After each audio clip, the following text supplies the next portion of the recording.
પહેલા એક જ વસ્તુ કહી કોઈ બી પ્રોડ્યુસરને કે ભાઈ આપણે મયુરભાઈના ત્યાં કરીએ. 10માંથી 10 ગીત ટોપ વ્યૂઝ વાળા એમાં મ્યુઝિક મયુર નાડિયાનું જ હશે. મયુર નાડિયા જેટલા ગીત હિટ આપ્યા છે એટલા લગભગ કોઈ સંગીતકારે આટલા ગીતો યુથની હાલે. કોઈ બી યુટ્યુબ સોંગ હોય તો પહેલા અમે ક્યાં કરવું છે તો અમે પહેલા એક જ વસ્તુ કહી કોઈ બી પ્રોડ્યુસરને કે ભાઈ આપણે મયુરભાઈના ત્યાં કરીએ.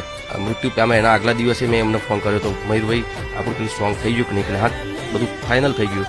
તો આમ પણ લાગતું જ નતું કે આ માણસ આટલો બીમાર છે અને આટલો તોય એટલો ફ્રેશ રહેતો હતો. પહેલા એક જ વસ્તુ કહી કોઈ બી પ્રોડ્યુસરને કે ભાઈ આપણે મયુરભાઈના ત્યાં કરીએ. 10માંથી 10 ગીત ટોપ વ્યૂઝ વાળા એમાં મ્યુઝિક મયુર નાડિયાનું જ હશે. મયુર નાડિયા જેટલા ગીત હિટ આપ્યા છે એટલા લગભગ કોઈ સંગીતકારે આટલા ગીતો યુથની હાલે. કોઈ બી યુટ્યુબ સોંગ હોય તો પહેલા અમે ક્યાં કરવું છે તો અમે પહેલા એક જ વસ્તુ કહી કોઈ બી પ્રોડ્યુસરને કે ભાઈ આપણે મયુરભાઈના ત્યાં કરીએ. મૃત્યુ પામ્યા એના આગલા દિવસે મેં એમને ફોન કર્યો તો મયુરભાઈ આપણું કંઈ સોંગ થઈ ગયું કે નહીં.